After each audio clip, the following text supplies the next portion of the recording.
Guys आज हम पढ़ेंगे डेप्थ फर्स्ट सर्च।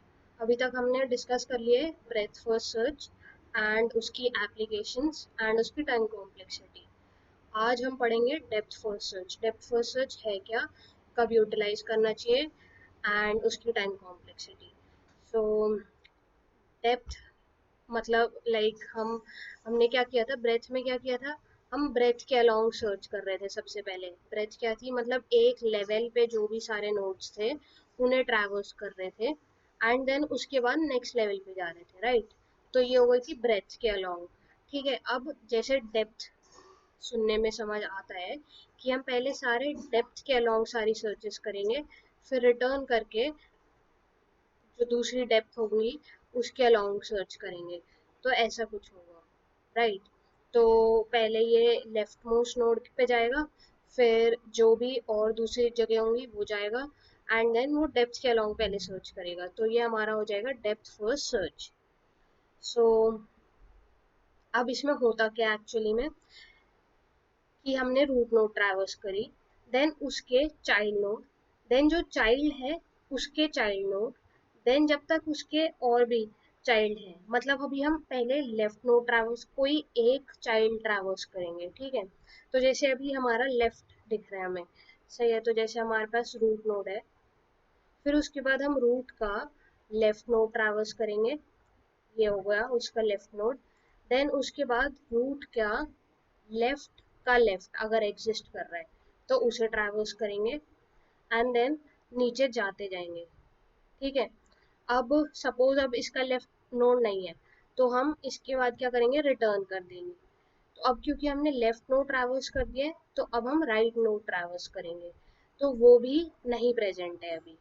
ठीक है, तो क्या होगा, अब हमने इसके लेफ्ट और राइट नोड जो कि प्रेजेंट नहीं थे वो ट्रैवर्स कर दिए हैं एंड हम वापस जाएंगे। अब क्योंकि हमने इसका लेफ्ट नोड ऑलरेडी देख लिया था, विजिट कर लिया है, तो अब हम उसके राइट नोड पे जाएंगे। ठीक है, वो भी अभी के लिए प्रेजेंट नहीं है। फिर उसके बाद हम जाएंगे ऊपर, फिर उसके बाद क्या किया, इस वाले नोड के लिए हमने लेफ्ट नोड ट्रैवर्स कर लिया था, उसके राइट नोड को देखेंगे। ठीक है, तो अब क्या हो रहा है, हम बेसिकली क्या देख रहे हैं कि हमने पहले सारे लेफ्ट नोड्स ट्रैवर्स कर लिए। अगर उसके लेफ्ट नोड नहीं है तो हम देखेंगे क्या उसका राइट नोड में कोई ट्री है, सही है। अगर हुई तो उसे ट्रैवर्स कर लेंगे। उसमें अगर सपोज ऐसा होता कि यहाँ एक नोड होती तो उसके पहले लेफ्ट नोड को चेक करते, देन राइट नोड को चेक करते। तो ये हो जाता है हमारा डेप्थ के अलोंग सर्च, सही है, क्योंकि हम डेप्थ के अलोंग पहले जा रहे हैं।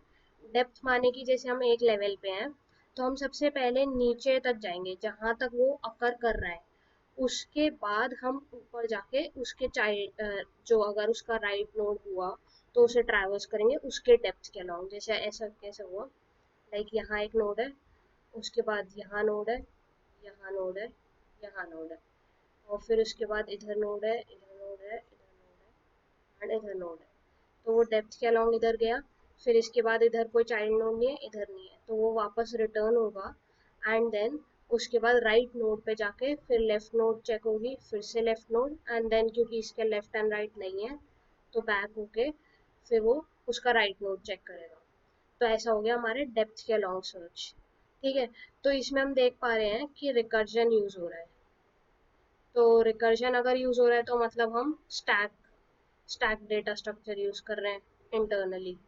जैसे बीएफएस में क्या था, क्यू यूज कर रहे थे हम, तो इसमें हम स्टैक यूज कर रहे हैं। एंड इसमें क्या था, आइटरेटिव था। ये सबको याद होगा प्रीवियस लेसन से जो मैंने पढ़ाया था। ठीक है, तो इसमें हमारा रिकर्सिव हो गया।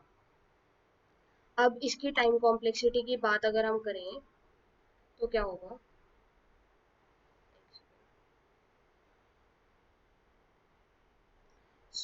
क्योंकि देखो, जैसे अगर अभी हम ट्री के डेप्थ और हाइट की बात करेंगे नेक्स्ट लेक्चर में, तो अगर जैसे मैक्सिमम हाइट एच है ट्री की, ठीक है, तो हमारे कितने नोड स्टोर होंगे स्टैक में एट मैक्स कितने नोड स्टोर होंगे, जितनी हाइट है उस ट्री की, सही है। तो कितना एक्स्ट्रा स्पेस लिया जाएगा, स्पेस कॉम्प्लेक्सिटी क्या होगी, ऑर्डर ऑफ हाइट। ठीक है, H is the height of the tree. Maximum height of the tree. So ये हमारी टाइम कॉम्प्लेक्सिटी स्पेस कॉम्प्लेक्सिटी की बात हो गई। एंड टाइम कॉम्प्लेक्सिटी क्या होगी ट्रैवर्सल की? Order of N. एन कितने हैं? एन क्या है? Number of nodes, right. So उसके आगे हम बात करते हैं एप्लीकेशंस क्या होंगी इसकी।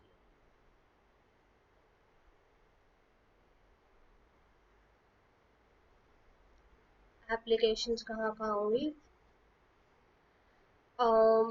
मेजर इसका एक एडवांटेज ये है कि जैसे हमने पिछले में बात की थी बीएफएस में, अगर जो हम नोड सर्च कर रहे हैं वो रूट के पास हो, है ना, तो उसमें बीएफएस हमारा यूजफुल होगा, क्योंकि मतलब हम क्या होगा सेकंड लेवल पे हमारा नोड फाउंड हो जाएगा, मतलब हम फाइंड कर सकते हैं उस नोड को, ठीक है। बट अगर एक ऐसी एप्लीकेशन यूज केस हो जिसमें काफी नीचे हमारा प्रेजेंट हो नोड जो हमें सर्च करनी है, सपोज ऐसे ट्री हो हमारे पास, ठीक है, सपोज हमें ये वाला नोड सर्च करना हो, तो क्या होगा इसमें अगर हम लेवल बाय लेवल चलेंगे तो इतने सारे लेवल हमें ट्रैवर्स करने पड़ेंगे एंड देन ये वाला नोड मिलेगा हमें, बिल्कुल बॉटम में है। बट अगर हम इस चीज को अगर डीएफएस से करें तो क्या होगा, हम सबसे पहले इधर को आएंगे एंड देन उसके बाद यहाँ नहीं फाउंड होगा एंड फिर इसके नोड्स नल होंगे, तो ये पीछे जाके इसके राइट नोड को ट्रैवर्स करेगा एंड यहाँ ये फाउंड हो जाएगा, ठीक है। तो इसमें कम कंपैरिजंस यूज होंगे। तो जब if the node that is away from the root node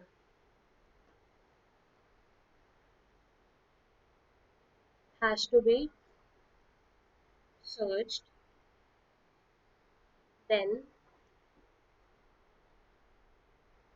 DFS is useful, ठीक है। तो ये हो गया हमारा depth first search. And applications क्या होंगी इसकी?